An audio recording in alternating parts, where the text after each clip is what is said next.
সাহাবীরা সম্মুখীন হয়ে গেলেন যে পাথরটাকে কোন মতেই আর ভাঙতে পারছেন না।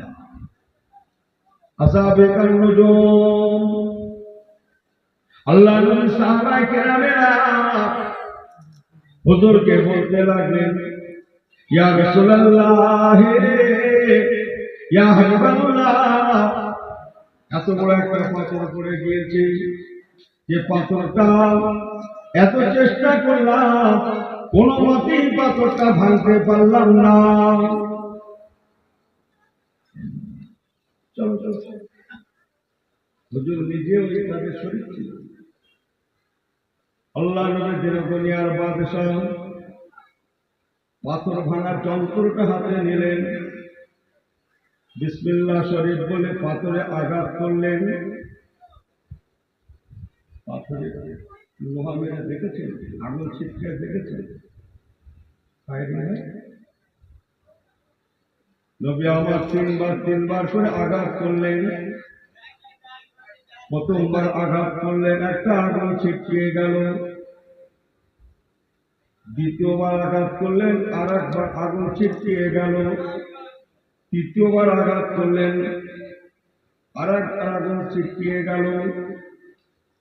আল্লাহ নবীর দুনিয়ার বাদশাহ ওই সময় আগুনের ফুলকিটা যেদিকে গিয়েছিল সেই দিকের দিকে খেয়াল করে হুজুর বলেছিলেন, বাবারা, ও বাবা সাহাবায়ে কেরামেরা, আমি রাসূলুল্লাহ হাবিবুল্লাহ এই মদিনার জমিন থেকে পাথরের ভিতর থেকে যে আগুনটা ছিটকিয়ে গিয়েছে এর ভিতর দিয়ে আমি রাসূলুল্লাহ রোম, ইতালির রাজধানী রোম, কোরআন পাকে একটা সূরা আছে, সূরাতুল রোম, হুজুরা জানে, গুলেবাতি রোম, ইতালি। রোমের রাস্তা আসা পর্যন্ত রাসূলের পাকের পয়দাইশের তারিখে যেমন দেখা গিয়েছিল, ওই দিন আগুনের ফুলকিটা ছিটকিয়ে রোম দেশের দিকে যাওয়ায় আল্লাহ নবী বলেছিলেন, বাবারা, আমি রাসূলুল্লাহ এতটুকু বলতে পারি, আল্লাহ যদি রাজি থাকেন মদিনার জমিন থেকে একদিন ইসলামটা রোম ইতালি পর্যন্ত পৌঁছে যাবে।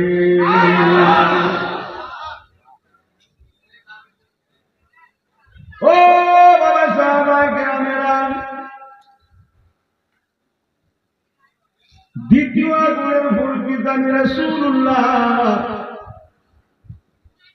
সুদূর পারস্য পর্যন্ত দেখতে লাগলাম।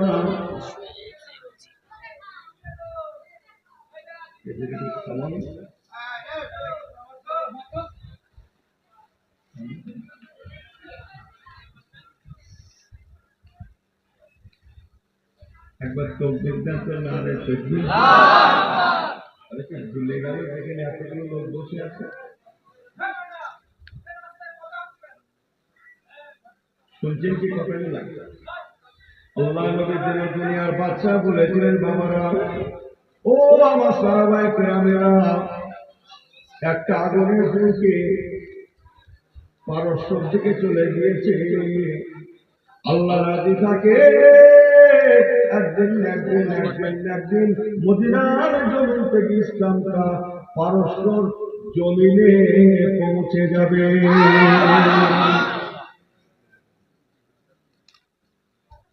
পারস্যর বর্তমান নাম ইরান। যে ইরানে এত কিছু হচ্ছে, আর একটা আগুনের ফুলকি শাম সিরিয়া বাইতুল মুকাদ্দাসের দিকে গিয়েছিল। আল্লাহ নবী বলেছেন, বাবারা, ও বাবা সাহাবায়ে কেরামেরা, আল্লাহ পাক যদি রাজি থাকেন এই মদিনার জমিন থেকে ইসলামটা সুদূর বাইতুল মুকাদ্দাস, ফিলিস্তিন, শাম, সিরিয়া পর্যন্ত পৌঁছে যাবে।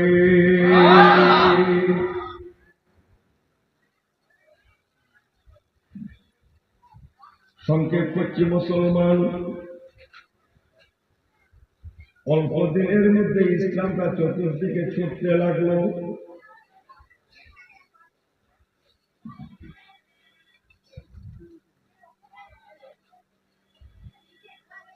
ইটালি, রোম, পারস্য রাসূলুল্লাহর জামানায়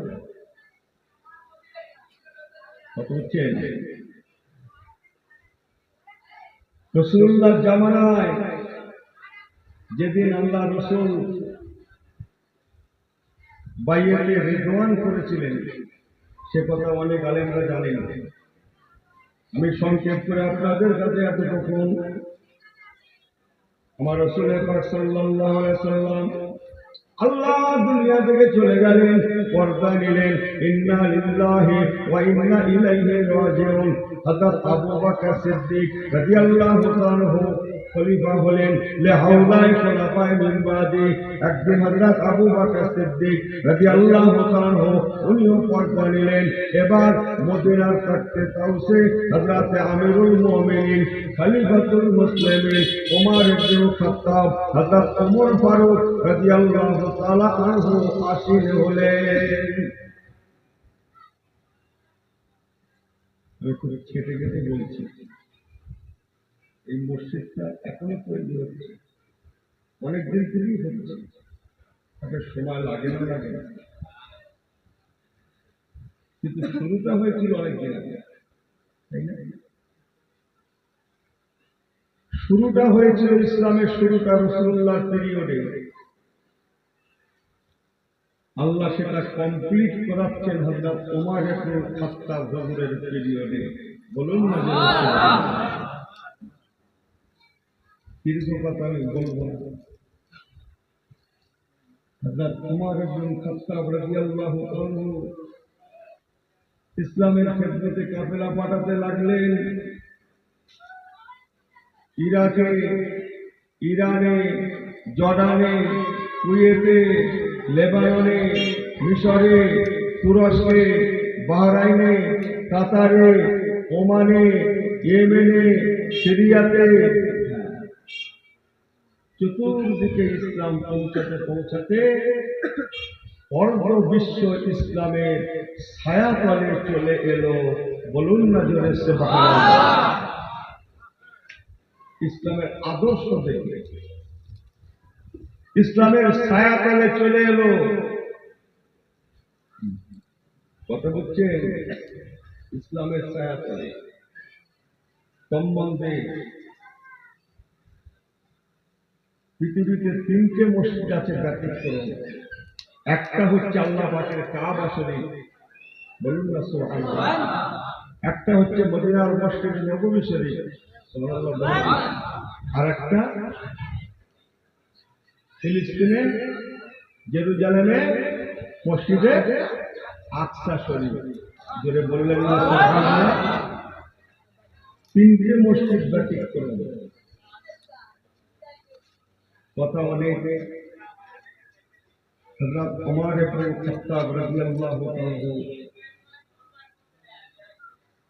ইরানে কাফেলা পাঠালেন। ইরানে যার নেতৃত্ব দিয়েছিলেন হযরত সাহাবী সাদ ইবনে আবি ওয়াক্কাস রাদিয়াল্লাহু তাআলা। দেখি এদিকে করলে কথা ঘরে যাবে না, জীবনটা যে কালকে আমরা দেখে নেবেন, হুজুরদের জিজ্ঞেস করে যাবেন না, কথা ঘরে যাবে না। 10 জন সাহাবীকে রাসূলুল্লাহ জান্নাতের গ্যারান্টি দিয়েছিলেন। 10 জনের মধ্যে একজন হচ্ছেন হযরত সাহাবী সাদ বিন আবি ওয়াক্কাস। হুজুর বলেছিলেন আবু বকর ফিল জান্নাহ, ওমর ফিল জান্নাহ, উসমান ফিল জান্নাহ, আলী ফিল জান্নাহ, তালহা ফিল জান্নাহ, জুবাইর ফিল জান্নাহ, ফাতিমা ফিল জান্নাহ। বলতে বলতে হুজুর বলেছিলেন সাদ বিন আবি ওয়াক্কাস ফিল জান্নাহ। এই 10 জন সাহাবীকে রাসূলুল্লাহ জান্নাতের গ্যারান্টি দুনিয়া দিয়ে গিয়েছিলেন, যাদেরকে আরবিতে বলা হয় আশরায়ে মুবাশশারা। হযরত সাহাবী সাদ বিন আবি ওয়াক্কাস হুজুরের নেতৃত্বে ইরানে ইসলাম পৌঁছে গেল। ইরাকে ইসলাম পৌঁছে গেল। নদী পেরিয়ে অপর পারে আফ্রিকা মহাদেশে ইসলাম পৌঁছে গেল। ইসলাম ইউরোপে প্রবেশ করল।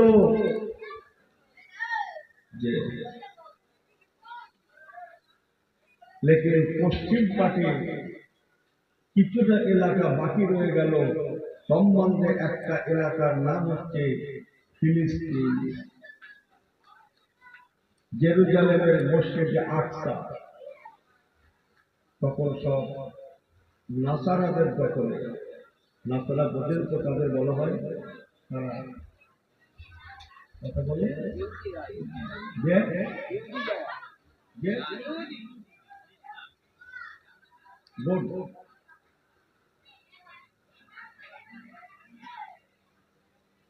যারা খ্রিস্টান। তখন ওই সমস্ত এলাকাটা ছিল ওদের দখলে। তাই ইসলামটা পৌঁছানোর জন্য হযরত ওমর ইবনে খাত্তাব ছোট্ট একটা কাফেলা সাজালেন। আমি 2 মিনিটে বলে ফেলবো, জানা কথা আপনাদের। ওই কাফেলার যাকে নেতৃত্ব দেওয়ার জন্য পাঠালেন, আমির করলেন, তার প্রিয় নাম হযরত সাহাবী আবু ওবায়দা ইবনে জাররাহ রাদিয়াল্লাহু তাআলা। কিছু সাহাবায়ে কেরাম দিয়ে বললেন, যান শাম, সিরিয়া এলাকা, ফিলিস্তিন, বাইতুল মুকাদ্দাস এলাকা ইসলামটা নিয়ে চলে যান। ফিলিস্তিনের একটা ভালো নাম আছে, শুনবেন নাকি আমার থেকে? দিয়ারুল আম্বিয়া। জানি না শুনেছেন কিনা কখনো। ফিলিস্তিনকে বলা হয় দিয়ারুল আম্বিয়া, নবী রাসূলদের শহর। হাজার হাজার নবী রাসূল এখানে শুয়ে আছেন। সংক্ষেপ, হযরত আবু ওবায়দা ইবনে জাররাহ ইসলাম নিয়ে গেলেন। ইসলামের খেদমত করতে করতে বাইতুল মুকাদ্দাসে ইন করলেন। বলুন না জোরে সুবহানাল্লাহ। তখন বাইতুল মুকাদ্দাস নাসারাদের দখলে। আফসোস, আল কুফরু মিল্লাতুন ওয়াহিদা,